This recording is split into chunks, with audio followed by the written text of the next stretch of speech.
কথা বলার সাথে সাথে আবু জাহেলের কাল্লাটা আব্দুল্লাহ বিন মাসউদ কেটে দেয়। কেটে দেওয়ার পরে আল্লাহ রাসূলের কাছে মাথা নিয়ে যাওয়ার পরে এই যে আবু জাহেলের মাথা। আসসালামু আলাইকুম রাহমাতুল্লাহ, আশা করি সবাই ভালো আছেন। গাইস, আজকে ভিডিওটা খুবই স্পেশাল হতে যাচ্ছে, কারণ আজকে দেখাতে যাচ্ছি যে আবু জাহেলের কবর, যেখানে আবু জাহেলের কল্লা দ্বিখণ্ডিত করা হয় এবং অসংখ্য সাহাবীকে এখানেই দাপন করা হয়। ঠিক আছে, এখানে এই যে খুঁটিগুলো দেখতেছেন, এগুলো হচ্ছে অনেক সাহাবীর কবর, এবং কি এই সেই জায়গা যেখানে আবু জাহেলের কল্লা দ্বিখণ্ডিত করা হয়। এই সেই আবু জাহেল, যে আবু জাহেল হচ্ছে আমাদের নবীজির চাচা, যে সব সময় আমার নবীজিকে কষ্ট দিয়েছেন সব দিক থেকে।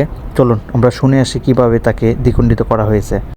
তখন ক্ষত বিক্ষত হয়েছিল, তার হাত কেটে যায়, পাও কেটে যায়, সিনার মধ্যে আঘাত করা হয়। শেষ পর্যন্ত তার জীবন ছিল অনেক আব্দুল্লাহ বিন মাসউদ আবু জাহেলের লাশ দেখার জন্য খুঁজতে আবু জাহেল এখন পর্যন্ত কথা বলতেছিল। তখন আস্তে করে চুলের মুঠি ধরে আবু জাহেল বলছে, তুই এখন আবু জাহেল আছো জীবিত? তোরা কারা? মক্কার রাখালরা নাকি? মানে ক্রিটিসাইজ করছে তখন, তো তোরা কৃষক রাখাল আমার কাছে আসছ, আজকে বিজয় কার হয়েছে? বলছে যে বিজয় হয়েছে আল্লাহ এবং আল্লাহ রাসূলের। তারপরে আবু জাহেল বললো যে তোরা বড় আমার সিনার উপর যে তারা করলে, দখল করলে। এই কথা বলার সাথে সাথে আবু জাহেলের কাল্লাটা আব্দুল্লাহ বিন মাসউদ কেটে দেয়।